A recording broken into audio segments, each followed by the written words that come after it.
son premier long métrage Discount, sorti en 2015, Louis-Julien Petit a choisi la voie du cinéma social, du côté des défavorisés, des opprimés. Avec son troisième film, Les Invisibles, il braque sa caméra et nos regards sur les femmes SDF exclues parmi les exclus. Il choisit de le faire avec humour, à la faveur d'un pitch malin. Un centre de réinsertion va fermer et les travailleuses sociales se donnent les moyens pour trouver un toit à leurs pensionnaires. Ces travailleuses sociales sont interprétées par Corinne Massiero, Audrey Lamy, Noémie Levski et Déborah Lukumwena. Face à elles, des actrices amatrices, souvent venues de la rue. Leurs face-à-face sont réjouissants. Ça marche, Philippe? Oui, ça marche, mais il faut dire aussi le nom d'une autre personne, qui est Claire Lajoni, qui est la journaliste qui a investigué sur ces femmes, qui a fait un documentaire, qui a fait un livre, et c'est ce livre qui a donné envie à Louis-Julien Petit, après, d'aller rencontrer des femmes dans la rue pendant 1 an. Ouais. C'est-à-dire que derrière, il y a un travail d'investigation de 3 ans. C'est pas un type qui est dans son bureau et qui se dit ça va être trop fun il y a une vraie cohérence. Il y a une cohérence, il y a ce travail-là. Et après, il y a cette idée de dire, ces femmes qui ont connu la rue, on va peut-être les faire travailler. Et donc, il leur écrit des rôles. Et après, il fait un atelier. Il fait un atelier de comédie pour voir qui a envie de jouer, qui va jouer. Et du coup, les professionnels jouent avec celles qui ne le sont pas. Et voilà ce que ça donne. Je vous ai apporté un extrait où Audrey Lamy essaye de vendre, entre parenthèses, sa petite protégée. Elle veut lui trouver un boulot parce qu'elle sait réparer des trucs. Alors regardez comment c'est cadré. Audrey Lamy, elle est tout entière dans le cadre et elle se débrouille toute seule. On pourrait croire que c'est tranquille, mais non. En fait, elle parle, il faut qu'elle trouve des arguments pour convaincre ce type qui est traiteur d'engager l'autre, qui est dans le flou, là. En plus, elle est super motivée. Hein, c'est ça, Chantal? Et alors, tout d'un coup, elle va sortir du flou.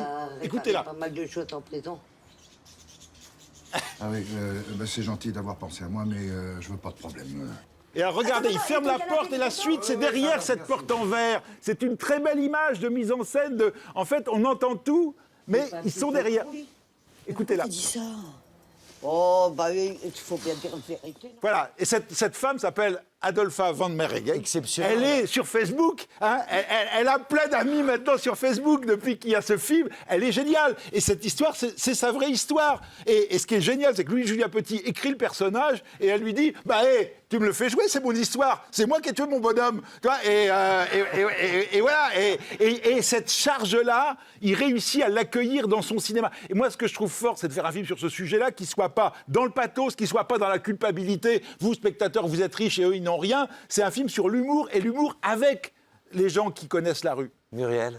Oui, non, mais je suis tout à fait d'accord avec Philippe, c'est qu'il arrive à déjouer le côté comédie sociale survitaminée qu'on peut voir sur l'affiche en mettant les actrices au cœur du film. Et ça produit 2 choses. La première, c'est ce truc très français qui est qu'on mélange acteurs professionnels et acteurs amateurs.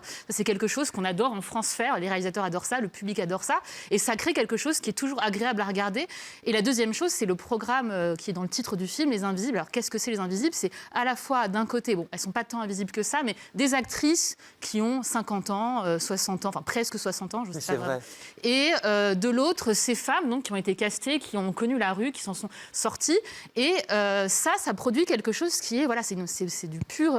le seul intérêt, pour moi, c'est vraiment le fait qu'elles soient au cœur du film et ça permet de déjouer le côté très verrouillé de la comédie sociale, du feel-good movie. Et en fait, il y a tellement de personnages et de femmes à suivre qu'on a l'impression qu'il y a plusieurs fins, il n'y a pas vraiment de fin. Et même la fin a quelque chose de déceptif, en demi-teinte, qui est très honnête, j'ai trouvé.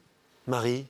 Oui, c'est assez irrésistible, Les Invisibles, quand même, comme film. Alors moi, j'avais 2 petites réserves, et puis j'ai même pas envie qu'elles se soient un peu évanouies, quoi, parce que quand je vois... Non, mais c'est vrai, parce que j'ai eu beaucoup d'émotions, de plein d'ordres en regardant ce film, que je trouve généreux, que je trouve, emballant. C'est un film qui dit, quand même, malgré tout, il va falloir désobéir un petit peu. Oui.